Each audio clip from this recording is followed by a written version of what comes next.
All right, good morning. We're going to be doing the intermediate chess lecture today.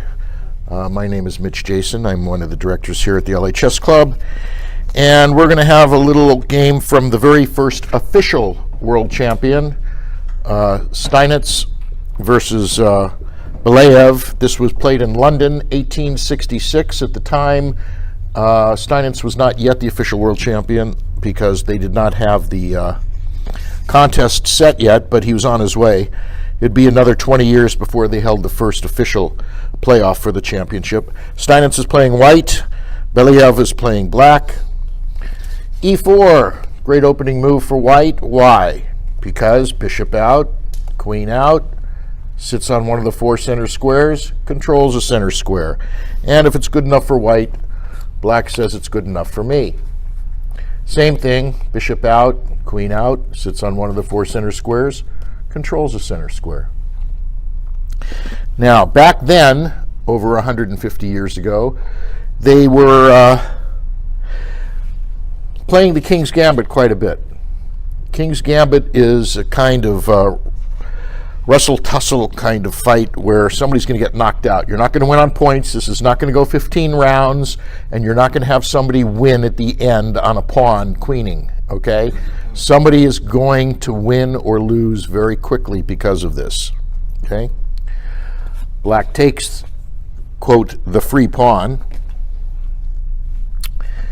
and white develops a piece guarding the h4 square, so this queen cannot come in here and check the king. So black wants to get rid of this knight because it's guarding the check square.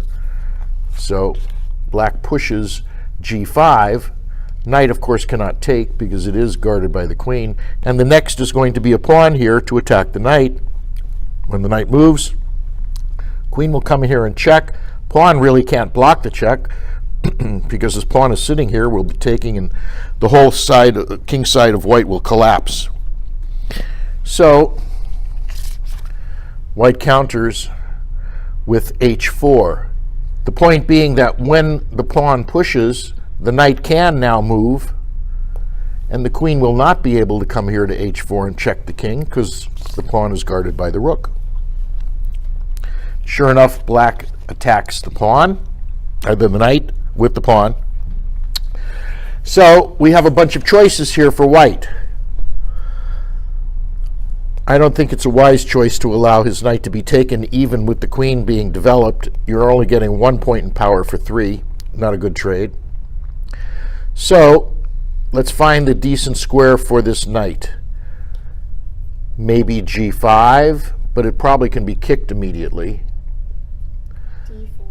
E5. It could be kicked immediately also, but maybe at e5, you can sacrifice itself at f7, and when the king takes, maybe the queen can now take here, and maybe with the pawn and the queen, with the king unable to castle, we might have a problem. Also, if the king takes, the bishop can come in and check him. And we might have 2 or 3 pieces coming down. Even though you've sacrificed the knight, you might have a mating net. So let's find out what he's going to do. Interesting choice. Well, the knight chose e5. Black chose to develop a piece, knight to f6. Sure enough, bishop to c4. And what's the threat for white? What do you have now? Fried liver. Fried liver with mashed potatoes and onions. Right here. Knight and bishop are attacking the very weak square at f7 twice. This is going to be a problem. I think the only chance black has is to push d5. Let's take a look. Yep. Blocking off the bishop. Sure enough, white takes the pawn.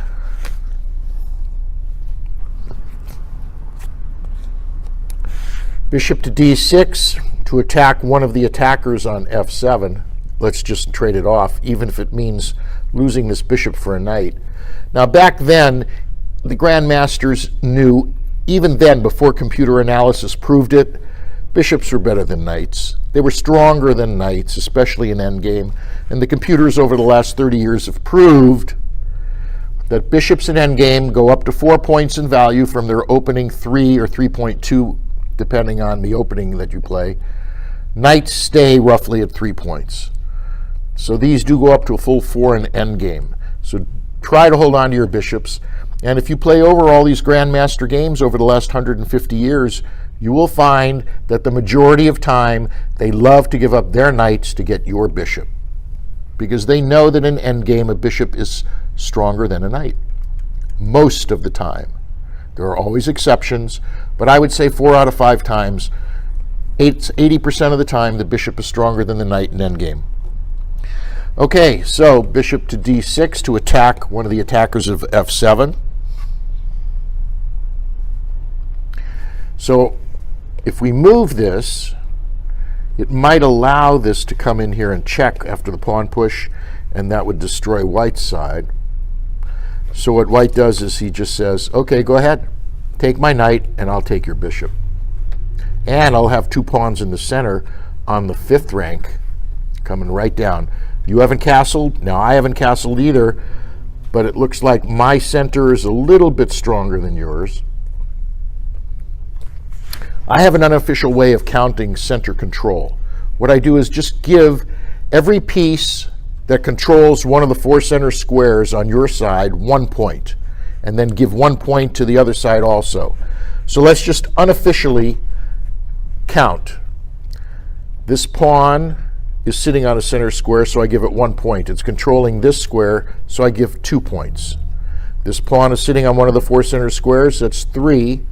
The knight's sitting there, that's 4. The bishop's controlling here, that's 5. The queen is controlling this, that's 6 points. Let's check black. The knight is controlling these 2, that's 2. The bishop's controlling this, that's 3. And that's pretty much it. So it's 6-3. White has twice as much center control as black. So I would just unofficially say that white is certainly ahead in controlling the flow and tempo of this game simply by controlling the 4 center squares. And in chess, of course, we know that the fight over chess is whoever controls these 4 center squares for 95% of the game, okay, is controlling the flow and tempo of the game. So I'd say already white has a distinct advantage, at least 2-1 here. And white has a free pawn. Well, he's got... White can gobble that pawn on f4. Oh, here? Right, if he decides to take it.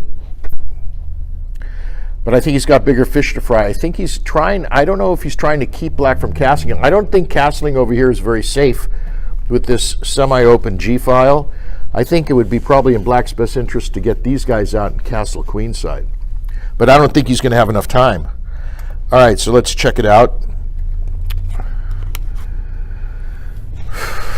Knight to h5. Okay. Protect the f pawn. Right. So now the bishop cannot come and take this pawn. No more freebies. Very nice. White continues with his development. Another tank joins the battlefield. Let's take a look and see. He can come here and attack the bishop. He can come here and attack the bishop. Maybe white is going to castle queenside, because this seems to be the stronger side for safety of the king, because this is already shot. This is already open. So it wouldn't be safe for the king to castle on this side. So knight to c3. Queen to e7. Attacking the knight twice.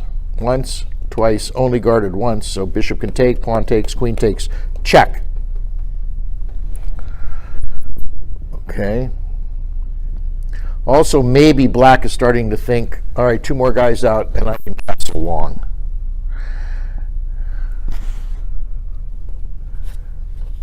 Check. Okay, in chess, when your king is checked, the game freezes. You must take care of the check. As much as you'd love to take a queen or check a king or something, you have to take care of the check. That's just the rules of chess. So, there are 3 ways to stop a check. What's one of them? A block. Block. Put something in between here, like this, like this, like this, or this. So he's got a lot of ways to block. 1, 2, 3, 4. He could even block with the queen, but then he'd have to give up chess. because you cannot block with a 10-point piece and just get back a 4-point piece. If you don't understand that, chess is not for you. There's Tiddlywinks, Chutes and Ladders, Candyland, Monopoly, all those other games, that you can have fun with. I love Candyland because of the purple squares. When you roll the dice, you get the double purples. I love that. Okay, so blocking is one. What's another way? Capture. Capture the piece that's checking you. Well, does there seem to be any of black's pieces that can capture this bishop? No. And the third way? Run. Just move the king away. Just move the king out of check. Of course, the beauty of a knight check is there is no blocking. You either have to move the king or capture the knight. So one of the three is out of the way. So when you check with a knight, it's very powerful because you've taken away one of the avenues of defense for the king. Okay, so we have a check here. Let's see what black did. Well, look at this. He just decided he would run. Okay? Then he couldn't castle. No, he can't castle. But maybe he felt his king would be safe on the dark squares, but I'm not so sure about this. And look what white does. White decides to castle even though this is all open. I think he's doing this for a number of reasons. Number one is he's putting a second attacker on the f4 pawn here. So the bishop and the rook are now attacking. It's only guarded once. So he's about to take away one of the strong points of black on the attack.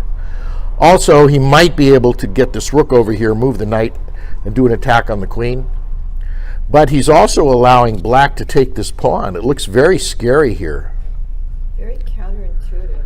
Yeah, I'm just wondering, of course, if black does take this pawn, and then pawn push, and you're looking at mate in 2, this knight's going to say check, and it's going to be a checkmate.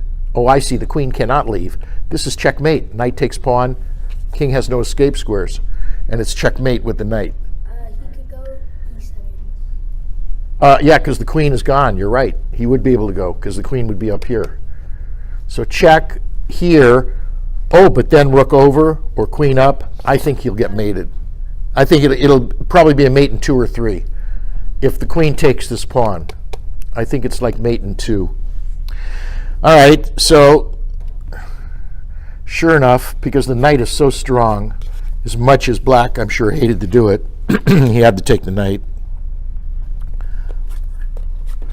Pawn takes. All right, so can the queen take this pawn? Yeah. No.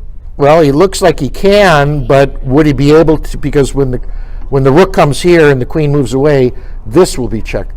Oh, wait, no. Yeah. So it looks promising. Maybe he can take this. Let's see if he goes for it. Or the h4. That's what he took. He took the h4 pawn.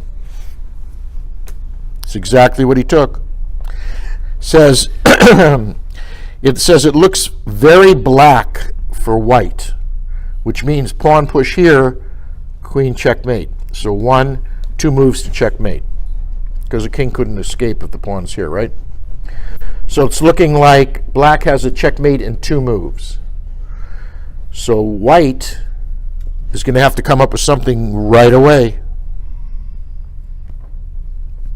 Oh, interesting.